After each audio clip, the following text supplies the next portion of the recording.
AK Stephin കൂടിയുണ്ട്. സ്റ്റെഫിൻ ഇപ്പോൾ വിമാനത്താവളത്തിൽ ആണ് ഉള്ളത് എന്ന് മനസ്സിലാക്കുന്നു. സ്റ്റെഫിൻ, കിംസ് ആശുപത്രിയിൽ നിന്ന് അധിക ദൂരമില്ല, മാത്രമല്ല വേഗത്തിലെത്തിക്കാനുള്ള ക്രമീകരണം പോലീസ് ഉൾപ്പെടെ ചെയ്തിട്ടുമുണ്ട്. അവിടേക്ക് എപ്പോൾ എത്തിച്ചേരും? എയർ ആംബുലൻസ് എപ്പോൾ പുറപ്പെടും? മറ്റു വിവരങ്ങൾ എന്താണ്?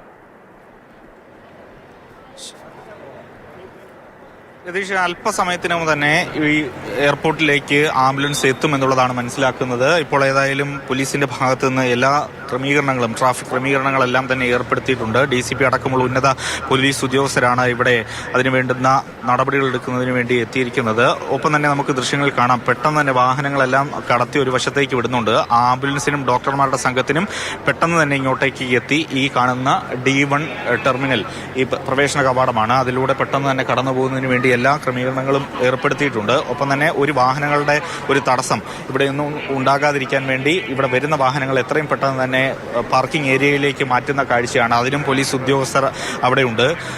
കിംസ് ആശുപത്രിയിൽ നിന്നും ഈ എയർപോർട്ടിലേക്ക് എത്തുന്നതിന് വേണ്ടി കുറച്ച് മിനിറ്റുകൾ മാത്രമേ എടുക്കുകയുള്ളൂ. എത്രയും പെട്ടെന്ന് തന്നെ ഇങ്ങോട്ടേക്ക് എത്താം. അതിനുവേണ്ടുന്ന ക്രമീകരണങ്ങളെല്ലാം, ട്രാഫിക് ക്രമീകരണങ്ങളെല്ലാം നേരത്തെ തന്നെ പൂർത്തിയാക്കിയിട്ടുണ്ട്.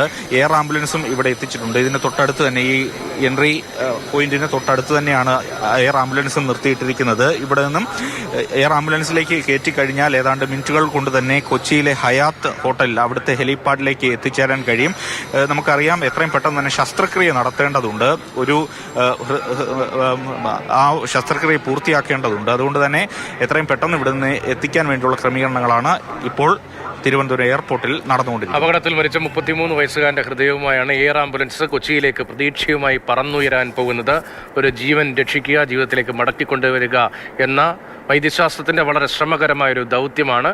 അതിന്റെ ഭാഗമാവുകയാണ് നമ്മുടെ സംസ്ഥാന പോലീസും. പോലീസ് ഇത്തരത്തിൽ വലിയ വിപുലമായ ക്രമീകരണങ്ങൾ നടത്തിക്കൊണ്ട് ശസ്ത്രക്രിയ വിജയകരമാക്കുന്നതിന് വേണ്ടി പരിശ്രമിക്കുന്നതിൻ്റെ ഒട്ടേറെ ദൗത്യങ്ങൾ നമ്മുടെ മുന്നിലുണ്ട്. സമാനമായി തന്നെ ഉന്നത പോലീസ് ഉദ്യോഗസ്ഥർ ഉൾപ്പെടെ വിമാനത്താവളത്തിൽ ഉണ്ട്. അല്പസമയത്തിനകം ഹൃദയവും ആയി വരുന്ന വാഹനം ഉൾപ്പെടെയുള്ള വാഹനവ്യൂഹം, പോലീസിൻ്റെ ഉൾപ്പെടെ വാഹനവ്യൂഹം ഇപ്പോൾ വിമാനത്താവളത്തിലേക്ക് എത്തിച്ചേരും. ഏതാനും മിനിറ്റുകൾക്കുള്ളിൽ തന്നെ അവിടേക്ക് ആ വാഹനം എത്തിച്ചേരും. തിരുവനന്തപുരത്തെ കിംസ് ആശുപത്രിയിൽ നിന്ന് കഷ്ടിച്ച് 1 കിലോമീറ്റർ ദൂരം മാത്രമാണ് ബൈപ്പാസിലേക്ക്, നമ്മുടെ ഹൈവേയിലേക്ക്, ബൈപ്പാസിലേക്ക് ഉള്ളത്. ബൈപ്പാസിൽ വന്നാൽ വളരെ വേഗത്തിൽ പോകാൻ കഴിയുന്ന റോഡാണ് സാധാരണ നിലയിൽ. ഇന്നിപ്പോൾ പോലീസിൻ്റെ കൂടി ക്രമീകരണമുണ്ട്. അതുകൊണ്ട് വളരെ വേഗത്തിൽ എയർപോർട്ടിലേക്ക് എത്തിച്ചേരാൻ കഴിയും. ബൈപ്പാസിലേക്ക് എത്തിയാൽ എയർപോർട്ടിലേക്ക് 1-2 മിനിറ്റ് കൊണ്ട്, 2 മിനിറ്റ് 3 മിനിറ്റ് കൊണ്ട് എയർപോർട്ടിനുള്ളിലേക്ക് എത്തിച്ചേരാൻ കഴിയും.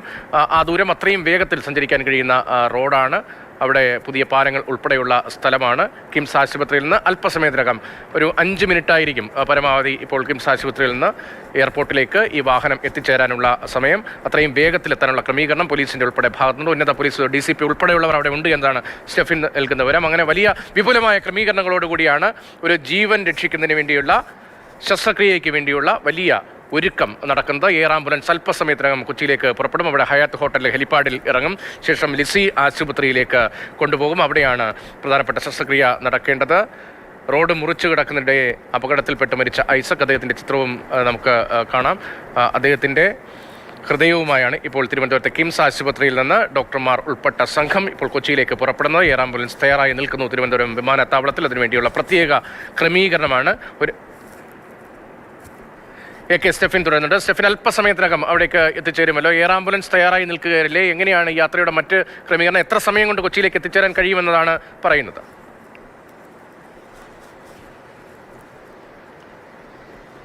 രതീഷ്, ഏതായാലും ഇവിടുന്ന് എയർ ആംബുലൻസിൽ കയറ്റി കഴിഞ്ഞാൽ ഏതാണ്ട് മിനിറ്റുകൾ കൊണ്ട് തന്നെ കൊച്ചിയിലെ ഹയാത്ത് ഹോട്ടൽ ഹെലിപ്പാഡിലേക്ക് എത്തിച്ചേരാം. മിനിറ്റുകൾ മാത്രം മതി എന്നുള്ളതാണ്. ഇപ്പോൾ ഏതായാലും അവിടെ നിന്ന് തിരിച്ചിട്ടുണ്ട്. നേരത്തെ രതീഷ് സൂചിപ്പിച്ചതുപോലെ തന്നെ വലിയ താമസമൊന്നും തന്നെ ഇനി ഏതായാലും ഇല്ല. മറ്റ് വാഹനങ്ങളെ ഒന്നും തന്നെ ഇപ്പോൾ ഏതായാലും ഈ വാഹനം കടന്നു വരുന്ന ആ റോഡിലേക്കൊന്നും തന്നെ കടത്തിവിടുന്നില്ല. നമുക്ക് ആ ദൃശ്യങ്ങളിൽ തന്നെ കാണുവാൻ കഴിയുന്നുണ്ട്. ഓരോ വാഹനങ്ങളും വഴിതിരിച്ച് പോലീസ് ഇങ്ങോട്ടേക്ക് വിടുന്ന ക്രമീകരണങ്ങളാണ് നമുക്ക് ഇപ്പോൾ കാണാൻ കഴിയുന്നത്. ഇപ്പോൾ DCP കൂടി നമുക്കൊപ്പം ഉണ്ട്. എങ്ങനെയാണ് സാർ ഇപ്പോൾ നമുക്ക് ഈ ട്രാഫിക് ക്രമീകരണങ്ങൾ? ട്രാഫിക് എല്ലാം നമ്മൾ റോഡ് സ്റ്റെറിലൈസ്ഡ് ആണ്. വാഹനം എത്താറായിട്ടുണ്ട്. എവിടെ എത്തി? ഇപ്പൊ എത്താറായി, എയർപോർട്ട് എത്താറായി. ഏതായാലും അതിനു വേണ്ടുന്ന എല്ലാ ക്രമീകരണങ്ങളും പൂർത്തിയാക്കിയിട്ടുണ്ട്. നമുക്ക് ഈ കാണാം, ഈ ഭാഗത്തു കൂടിയാണ് ആംബുലൻസ് കടന്നു വരിക. ഏതായാലും വാഹനാപകടത്തിലാണ് ഐസക്കിന് ഗുരുതരമായി പരിക്കേറ്റ് കിംസ് ആശുപത്രിയിലേക്ക് കൊണ്ടുവന്നത്. അതിനുശേഷം വേറെ നാളായി ചികിത്സയിലായിരുന്നു. അതിനുശേഷം ഏതായാലും ഇന്ന് ശസ്ത്രക്രിയയെല്ലാം തന്നെ പൂർത്തിയാക്കി ഹൃദയമടങ്ങുന്ന ഡോക്ടർമാരുടെ സംഘം ഇപ്പോൾ ഇങ്ങോട്ടേക്ക് എത്തും. ഏതായാലും നമുക്ക് മനസ്സിലാക്കാൻ കഴിയുന്നത് ഈ ചാക്ക ഭാഗമെല്ലാം തന്നെ പിന്നിട്ടുകൊണ്ട് വാഹനം ഇങ്ങോട്ടേക്ക് എത്തുന്നു എന്നുള്ളതാണ്. അതാണ് ഇപ്പോൾ പോലീസിന്റെ വയർലെസ്സിലൊക്കെ നമുക്ക് കേൾക്കാൻ കഴിയുന്നത്. എയർ ആംബുലൻസും നേരത്തെ തന്നെ ഇവിടെ സജ്ജമാക്കിയിരുന്നു. പ്രത്യേകിച്ചും നമുക്ക് ഇത് കൂടുതൽ കണ്ടുപരിചിതമായ ഒരു കാര്യം അല്ല.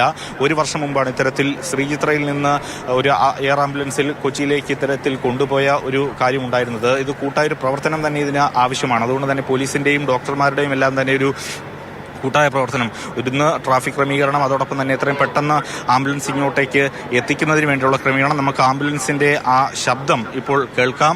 ആംബുലൻസ് എയർപോർട്ടിന്റെ ആ ഒരു പരിധിയിലേക്ക് എത്തിയിട്ടുണ്ട് എന്നുള്ളതാണ് മനസ്സിലാക്കാൻ കഴിയുന്നത്. അല്പസമയത്തിനും തന്നെ ഇങ്ങോട്ടേക്ക്, ഏതാണ്ട് ഇനി നിമിഷങ്ങൾ മാത്രം മതി ഇങ്ങോട്ടേക്ക് എത്തിക്കുന്നതിന് വേണ്ടി. ഇനി കൂടുതൽ കാലതാമസം ഏതായാലും ഇല്ല. ഒരു ഭാഗത്ത് എയർ ആംബുലൻസ് തയ്യാറായി കിടക്കുകയാണ്. ഈ D1 ടെർമിനലിൽ തൊട്ടടുത്ത് തന്നെയാണ് എയർ ആംബുലൻസ് സജ്ജമായി കിടക്കുന്നത്.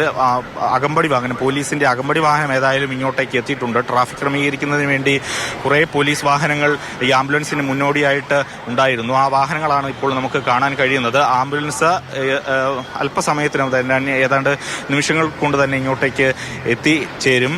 നമ്മൾക്ക് കഴിഞ്ഞ ഒരു വർഷം മുമ്പ് ഇത്തരത്തിലുള്ളൊരു കാഴ്ച നമ്മൾ കണ്ടിരുന്നു. ശ്രീചിത്രയിൽ നിന്ന് ഒരു അവയവം ഇത്തരത്തിൽ കൊച്ചിയിലേക്ക് കൊണ്ടുപോകുന്ന ഒരു കാഴ്ച നമ്മൾ കണ്ടിരുന്നു. അതിന് സമാനമായ രീതിയിലുള്ള കാര്യങ്ങളാണ് ഇപ്പോൾ നടന്നുകൊണ്ടിരിക്കുന്നത്. ഏതായാലും ആംബുലൻസ് എത്തിച്ചേർന്നിട്ടുണ്ട്. ഇനി പെട്ടെന്ന് തന്നെ ഇവിടെ നിന്നും ഈ D1 ടെർമിനൽ വഴി ഏതായാലും എയർ ആംബുലൻസിലേക്ക് കയറ്റുന്നതിന് വേണ്ടി എത്രയും പെട്ടെന്നുള്ള ഒരു ക്രമീകരണമാണ് നമുക്ക് കാണാൻ കഴിയുന്നത്. നേരത്തെ പോലീസ് പ്ലാൻ ചെയ്ത് വെച്ചിരുന്നത് ആംബുലൻസ് അവിടേക്ക് പോയി ഈ D1 ടെർമിനലിന് മുന്നിലേക്ക് വന്നതിന് ശേഷം ഇവിടെ നിന്നും കൊണ്ടുപോവുക എന്നുള്ളതാണ്. ആംബുലൻസും മറ്റു വാഹനങ്ങളും അവിടേക്ക് എത്തിയിരിക്കുകയാണ്. തിരുവനന്തപുരത്തെ കിംസ് ആശുപത്രിയിൽ നിന്ന് കൊച്ചിയിലെ ലിസി ആശുപത്രിയിലേക്കാണ് ഈ ദൗത്യം നീളുന്നത്. പോലീസിന്റെ വലിയ ക്രമീകരണം ഇപ്പോഴത്തെ വാഹനത്തിൽ നിന്ന് എയർ ആംബുലൻസിലേക്ക് കയറ്റാൻ പോവുകയാണ്. അതിന്റെ ദൃശ്യങ്ങളാണ് കാണുന്നത്. കൊച്ചി ലിസി ആശുപത്രിയിൽ ഡോക്ടർമാർ ഉൾപ്പെട്ട സംഘമാണ് ഈ ദൗത്യത്തിന് നേതൃത്വം നൽകുന്നത്. സമയത്തിന്റെ വില അത് വലുതാണ് എന്ന് ഓർമ്മിപ്പിക്കുന്ന ഒരു ദൗത്യമാണ്.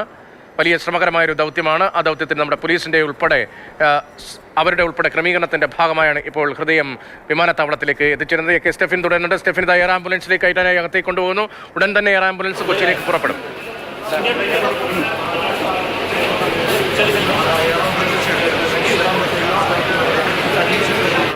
എയർ ആംബുലൻസിലേക്ക് ഉടൻ തന്നെ എത്തിക്കും. എയർപോർട്ടിന്റെ അകത്തേക്ക് ഡോക്ടർമാരുടെ സംഘം കടന്നു പോയിട്ടുണ്ട്. ഇനി ഇതിന് തൊട്ടടുത്ത് തന്നെയാണ് എയർ ആംബുലൻസ് സജ്ജമാക്കിയിട്ടിരിക്കുന്നത്. എല്ലാ പരിശോധനകളും പൂർത്തിയാക്കിയ ശേഷമാണ് അത്തരത്തിൽ എയർ ആംബുലൻസ് അവിടെ സജ്ജമാക്കി നേരത്തെ തന്നെ ഇട്ടിരുന്നു. ഇവിടെ ആംബുലൻസ് കൊണ്ടുവന്ന സമയത്ത് ചെറിയൊരു പ്രശ്നം, അതായത് ആംബുലൻസ് ഈ റിവേഴ്സ് വരുന്നതുമായി ബന്ധപ്പെട്ട് കുറച്ച് സമയം, അത് ഏതാണ്ട് കുറച്ച് നിമിഷങ്ങൾ, അത് ഒഴിവാക്കി കഴിഞ്ഞാൽ ഏതായാലും പെട്ടെന്ന് തന്നെ ഇവിടെ എല്ലാം പൂർത്തിയാക്കി എയർ ആംബുലൻസിലേക്ക് ഡോക്ടർമാർ കയറിപ്പോയിട്ടുണ്ട്. ഇനി ഉടൻ തന്നെ ഇവിടെ നിന്നും എയർ ആംബുലൻസ് കൊച്ചിയിലെ ഹോട്ടലിലേക്ക് പറന്ന് ഉയരും. ഏതാണ്ട് മിനിറ്റുകൾ കൊണ്ട് തന്നെ ആ ശസ്ത്രക്രിയ തുടങ്ങാൻ കഴിയുമെന്നുള്ളത് തന്നെയാണ് പ്രതീക്ഷിക്കുന്നത്. ഏതായാലും ഇവിടെ നിന്നും സാധാരണഗതിയിൽ ഒരു വിമാനം തന്നെ പോവുകയാണെങ്കിൽ കുറച്ച് മിനിറ്റുകൾ മാത്രം മതി.